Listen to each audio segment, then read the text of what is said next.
como foi essa tua história de conversão, né? Como esse Jesus te pegou e trouxe para ele. E nesse meio é onde entra Nossa Senhora, né? Como ela te auxiliou nesse processo de conversão para hoje tu ser esse missionário, coordenador do Ministério de Intercessão do JAR. Como é que foi essa história aí? Conta pra gente. Cara, a minha história com Deus começou literalmente através de Nossa Senhora. Eu sempre participei das coisas da igreja, mas eu nunca tive um entendimento, né?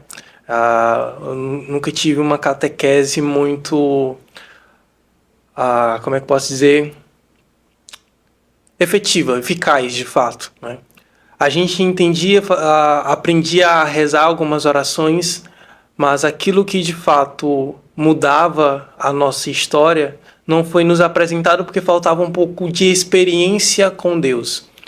Aquilo que era teórico, algumas vezes a gente conseguia até entender, mas ao mesmo tempo que entendia, não entendia. Justamente por aquilo que eu explicava agora mais cedo. Jesus é tão grande, que se torna imensurável.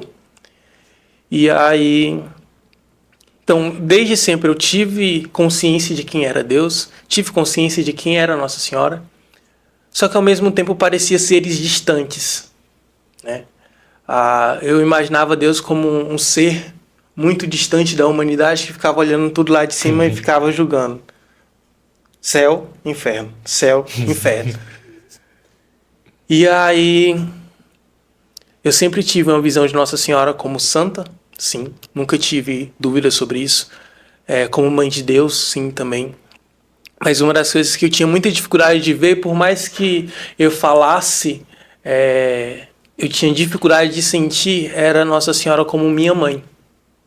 Então, eu entendia tudo aquilo que foi explicado na catequese, eu tinha entendido que ela era mãe de Deus, eu tinha entendido que ela era santa, mas quando falava minha mãe, eu ficava...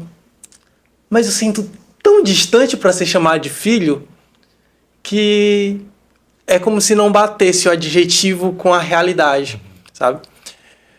E aí, foi num já, inclusive, antes de eu entrar nessa missão, tive uma experiência no dia 20 de maio de 2019, com Deus, inclusive quem estava conduzindo era a musa, esse já. Fui no Planalto Uruguai, e foi um já com o tema mariano, né? E ao final da adoração, a musa ela convidava todos aqueles que sentiam o desejo da consagração se aproximar do altar do Nosso Senhor Jesus. Só que eu não fazia ideia do que era consagração naquele momento. Eu nunca tinha ouvido falar da consagração, nunca tinha ouvido falar de São Maria Grimão de Montfort. Mas naquele momento meu coração ele começou a balançar no meu peito de uma forma completamente diferente. Era uma experiência que eu nunca tinha vivido. Não é bater mais forte, não é bater mais rápido. Eu sentia como se meu coração estivesse dançando dentro do meu peito. E eu ficava pensando, rapaz, o que é isso? E ela continuava chamando, aqueles que sentem o desejo da consagração se aproximem do altar do Nosso Senhor Jesus. Era exatamente essa frase. Só que eu não sabia o que era. Eu também não fui. Mas ela continuava falando. E eu venci ela pelo cansaço. Ela continuou falando e eu não fui. Continuei sentadinho onde eu estava, no fundo da quadra. Nesse dia não tinha sido nem numa igreja, tinha sido numa quadra de uma escola. E aí ela convidou todos os consagrados para fazer um círculo ao redor daqueles que queriam se consagrar. E eu vendo aquilo tudo de longe. Beleza. Voltei para casa. Passou-se exatamente 7 dias depois aqui.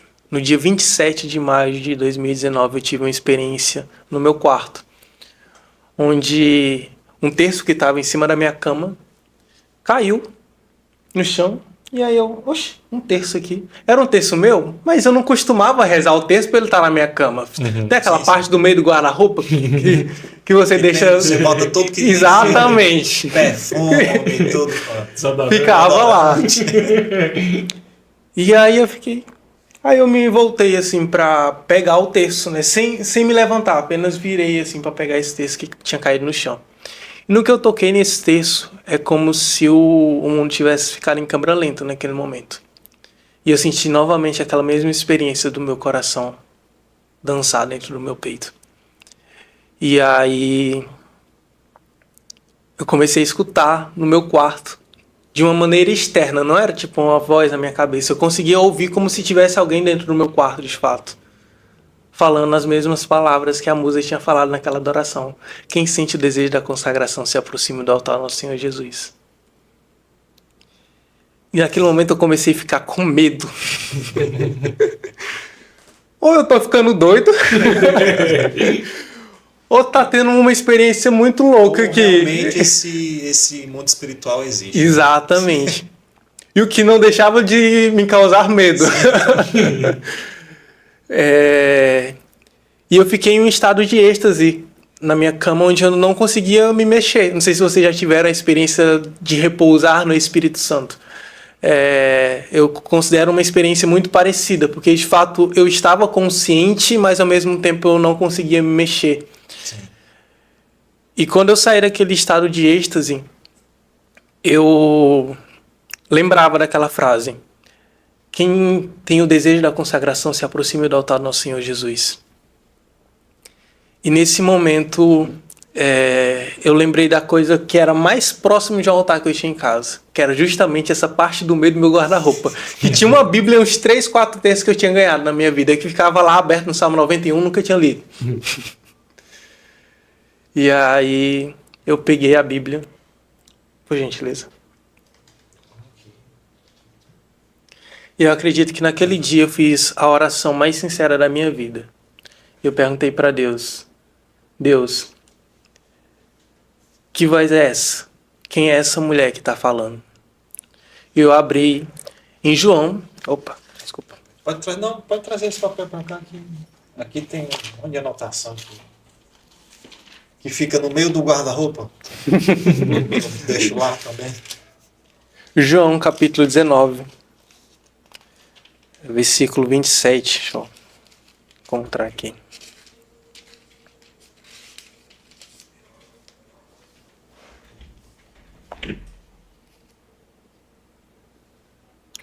João capítulo 19, versículo 27. Depois disse ao discípulo: eis aí a tua mãe.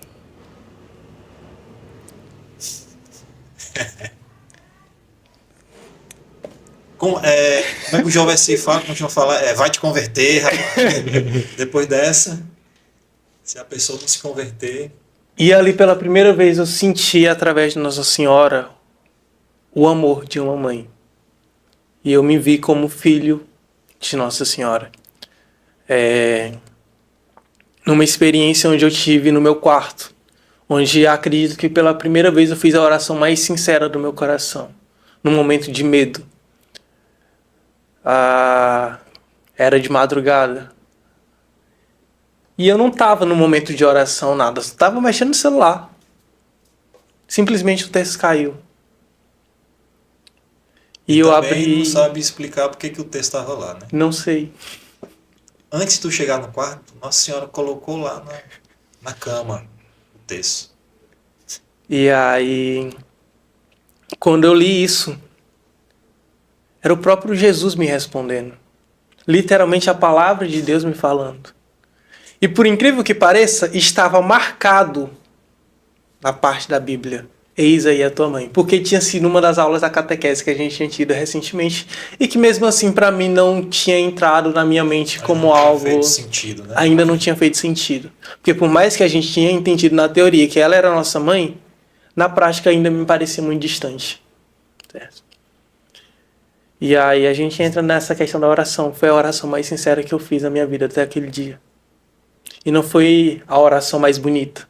Não foi uma oração com grandes palavras, com grandes frases. Simplesmente eu perguntava para Deus: Senhor, se isso aqui é realmente espiritual, quem é essa mulher que está falando? Que voz é essa? E Cristo respondeu ao discípulo: filho, eis aí a tua mãe. Eis aí a tua mãe. E, pegando esse gancho aí, também tem outra